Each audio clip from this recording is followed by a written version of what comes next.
All right, folks, big news. Canada's got an election coming up and it's absolutely wild. It's like we've stepped into an upside down world. For the past 18 months, it looked like Pierre Poilievre and the Conservatives were on track for a massive majority. I mean, huge.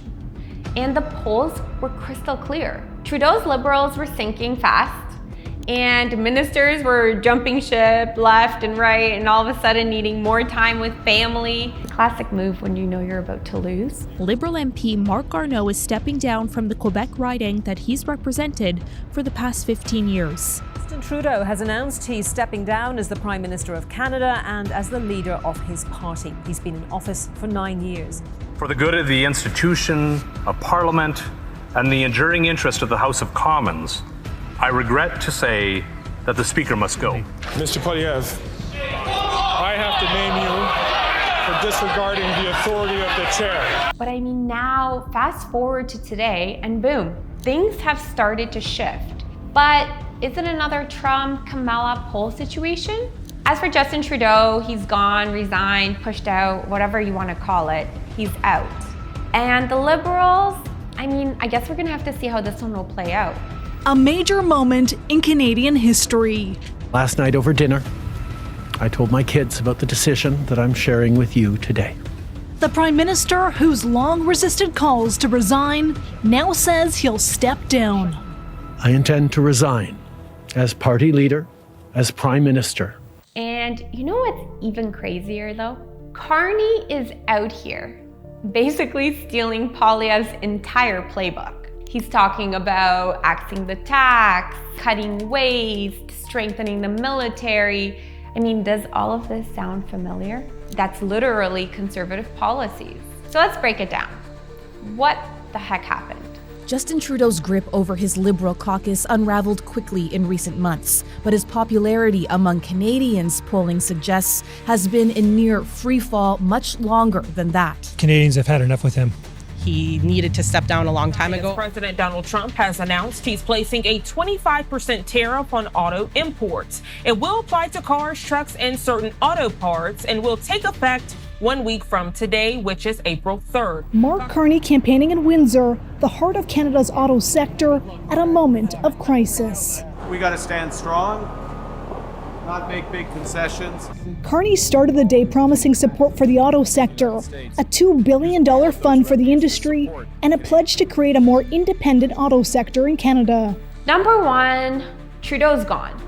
It is great news and one of the best things that has happened to Canada in recent times. Number two, Trump is back, and I mean, love him or hate him, he's making major moves on trade, tariffs, and US-Canada relations. The idea of making Canada the 51st state is also making a lot of headlines. And remember, with Canada, we don't need their cars, we don't need their lumber, we don't need their energy, we don't need anything from Canada. And yet it costs us $200 billion a year in subsidy to keep Canada afloat. So when I say they should be a state, I mean that. I really mean that. Because we can't be expected to carry a country that is right next to us on our border. It would be a great state. It would be a cherished state. But here's the thing, you guys. The Liberal Party is still the same old Liberal Party. They still believe in the carbon tax, although they conveniently are stating that they will slash it during election time. They still love government spending, and they can't seem to get anything done on housing. Remember the Arrive scam? Yes, that did happen. Billions just disappeared. Nobody got held accountable. After 9 years, we have another scam in the Arrive scam scandal. We have 3 new cases of fraudulent billing that has been sent to the RCMP. Madam Speaker, this is now a total of 7 cases that have been sent to the RCMP of fraudulent billing.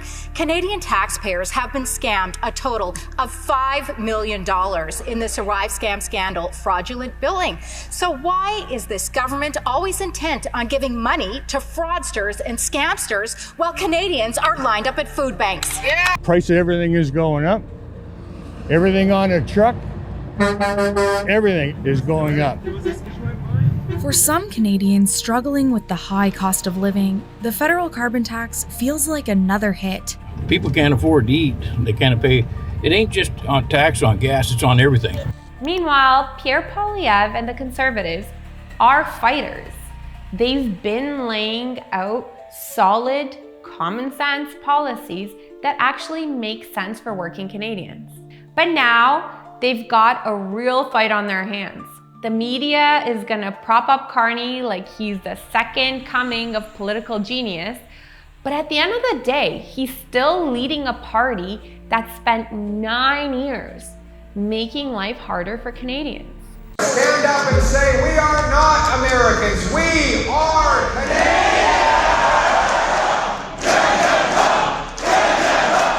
I love you guys too, and I need you all, the young people here, I need you to go and study the trades, get an apprenticeship. It is time to stop putting the Liberal Party first, it is time to put Canada first. So what happens next? Will Canadians fall for this new Liberal rebrand, or will they see through it and vote for real change? Do you believe that the Chinese government is perpetrating a genocide on the Uyghur people?